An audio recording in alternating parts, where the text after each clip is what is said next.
Okay, ladies and gentlemen, we have a quorum. Thank you very much for showing up. First, before we start off on the meeting, I'd like to introduce Alex Pizzazza. He is the lawyer for BERS, and during this transition period, waiting for a new ED to be appointed, he's going to be the counsel to the BERS board. And this young lady over here is Sherry Chan. She is the new city actuary. So,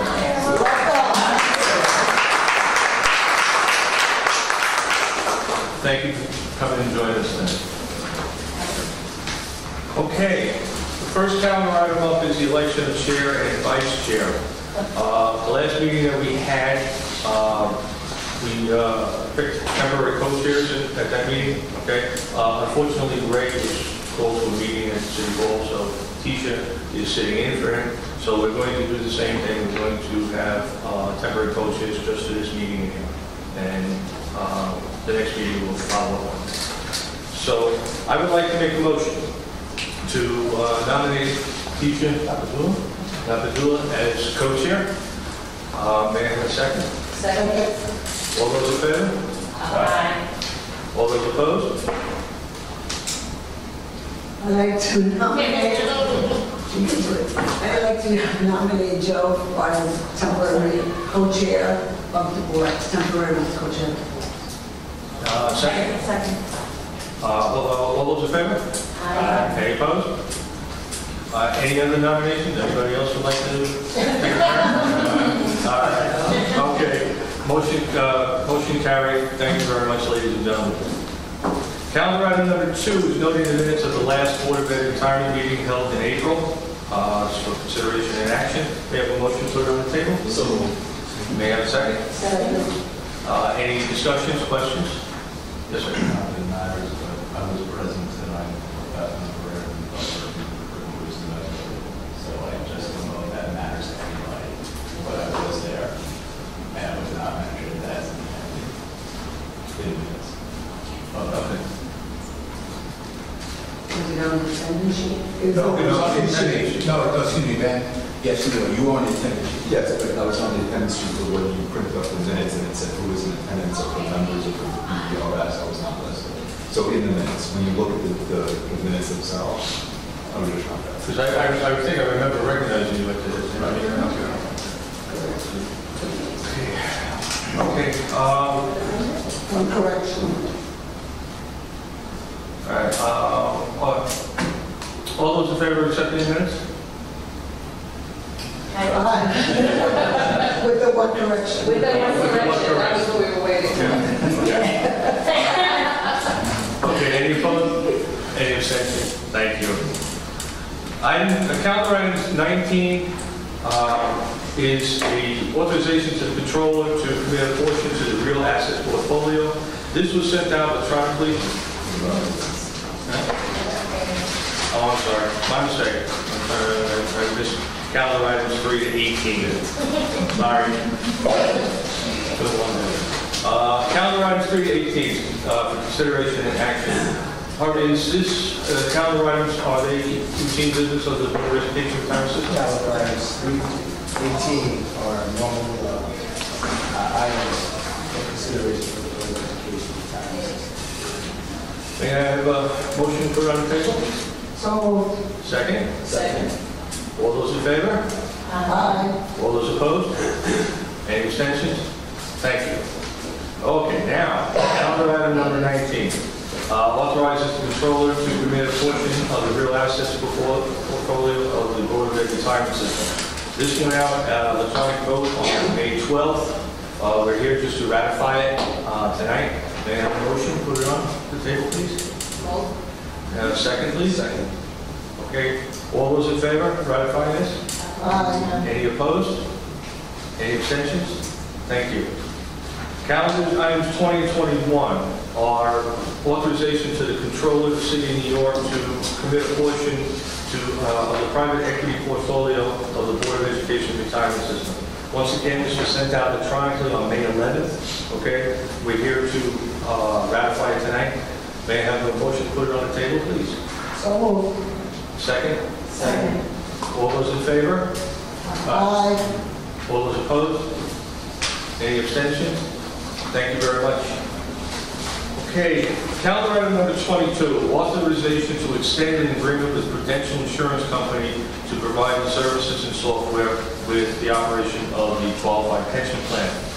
Prudential is currently the company that handles the data for the automated retirement system. We are going through a computer update, a program upgrade and installation. So we're still retaining Prudential until that's complete. However, their contract ends at the end of this month. Now, normally this is supposed to go to the Budget Committee first. Once the Budget Committee reviews that and makes a recommendation to the board, that's when we put it on the table. So, since time is of the essence to this, what we're going to do is we're going to have an extension only up until October of 2015. Okay? By that time, we should have a budget meeting, a recommendation, and go to the full board, and then we can continue with that. Okay? May I have a motion to put it on the table? Second? Second. Okay, any discussion, any questions on that? Okay. All those in favor? Aye. Any opposed? Any abstentions? Carried. Thank you very much. Calendar items 23 through 26 are convention items. We're going to table those items because they haven't gone through again to the budget committee first for review and recommendation. So I'd like to make a motion to put this on the table to table them. So moved. Second. All those in favor? All those opposed? Any abstentions? Carried. Thank you very much. Okay. We have an added item, and I'd like to make a motion to put this added item on the calendar. Any second? All in favor? Aye. Opposed? Okay. Thank you. The calendar item is number 27, authorizes the controller to terminate a manager of the fixed income portfolio and transfer the assets to another manager. Okay? If there are any questions or discussions on this, we would have to go into executive session. Otherwise, if there's no questions, or if we can just deal with it in the open meeting. Anybody have any questions, or anybody?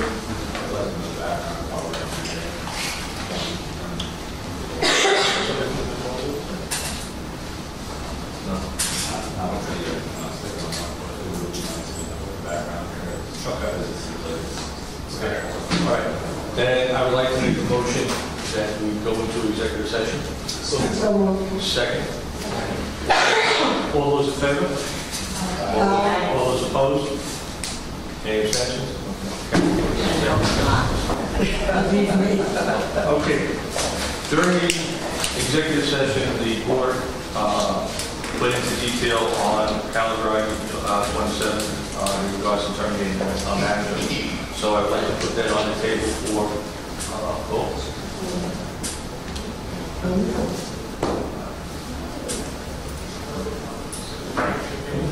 Sorry.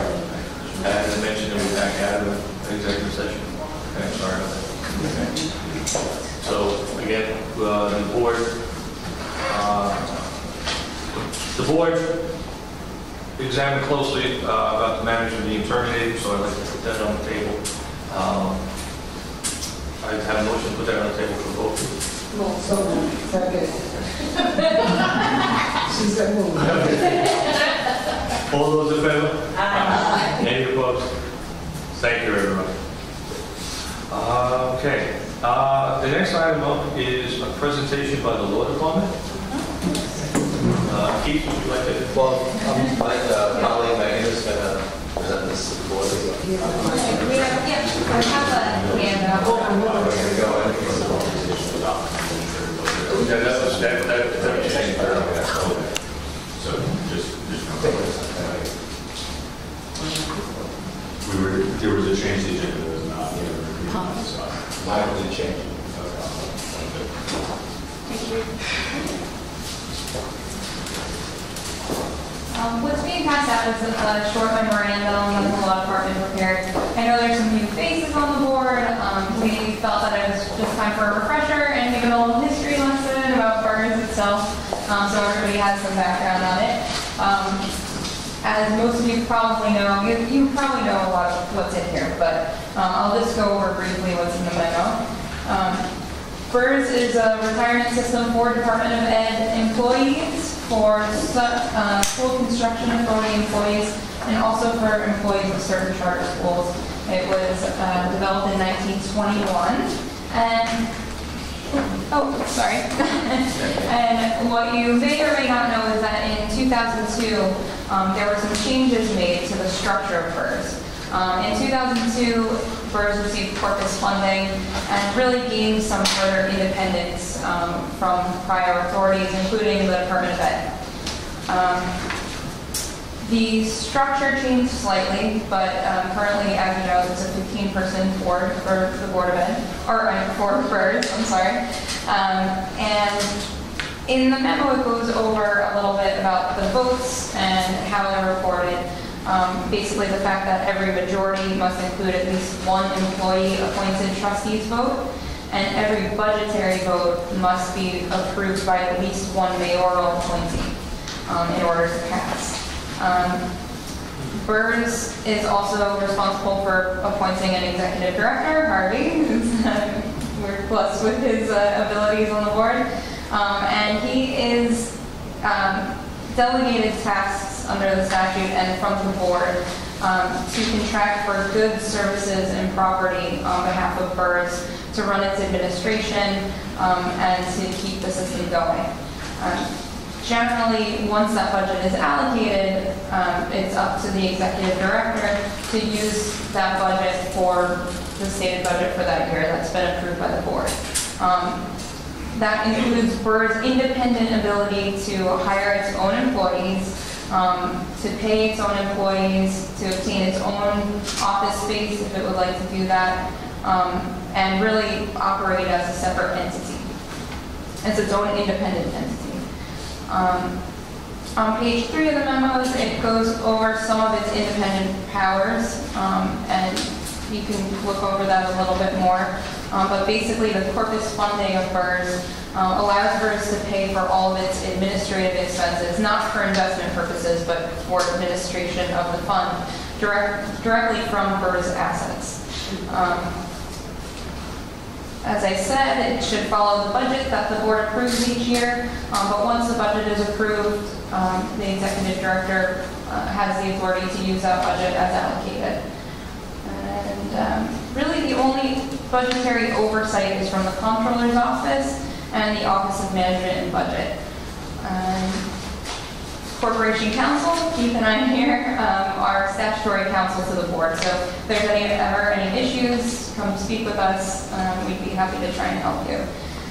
Additionally, I've included a little section on fiduciary duties of the trustees on page 4 of the memo. This is very, very brief. We actually anticipate doing a fiduciary training for all the trustees so that you can get a better handle on what's expected of you and how exactly your role changes when you walk into the boardroom and sit down. And basically the point that once you're here at this table, your primary duty is to the members of BERS itself and to the corpus of that fund, so the money in that account. And all other considerations as to what somebody else wants, whether that be your employer or an individual you know that you used to work with, or however they want something to turn out, your responsibility once you sit down here is really to the members as a whole and to the corpus of the fund. If there's any other questions about it, I'd be happy to try and answer those. If Keith has anything to add, I don't want to start with questions. okay. Thank you. So we'll be in touch with the board about follow-up fiduciary training. We've asked one of our outside law firms to do that. This way it's really truly an independent assessment of what your fiduciary duties are. That's really the proper way to go about doing that. So we'll be in touch with the board to provide those services. appreciate that. That's helpful. Okay. We have one item of new business that we require to go just for discussion and information. The board is considering looking at the asset allocation for our investments and how the investments are allocated due to changes in legislation and some market issues here and there. Some of the other boards have already considered this. This is just for discussion because really the investment committee will take this on at the next meeting, which is in July.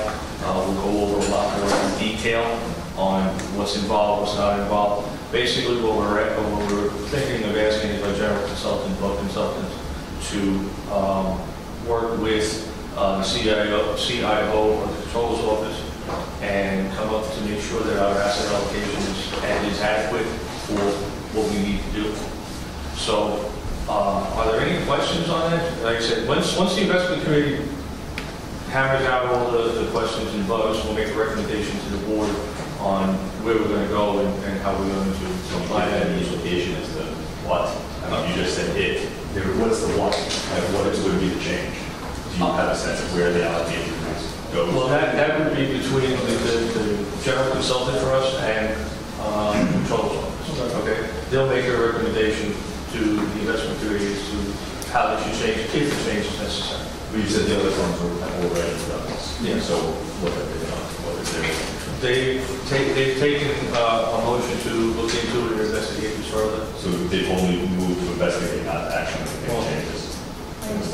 My understanding is that they're currently undergoing a review, which is all we're. Well, my understanding is that there is a cost factor involved in this. And the board should know that. Yes. Because even though Bulk is our consultant, I'm sure they're going to probably charge a fee because it's not something we budget So for. this is outside of their scope of the normal time. I know we did this a few years ago, and I know there was a few then. I don't recall what it was, but there was a few. Are there any questions on that? Any concerns? Like I said, once the investment committee gets down and hammers out all questions, or we'll make a recommendation to the board to carry it forward. Any other new business or anything? Then I'd like to make a motion to end the meeting.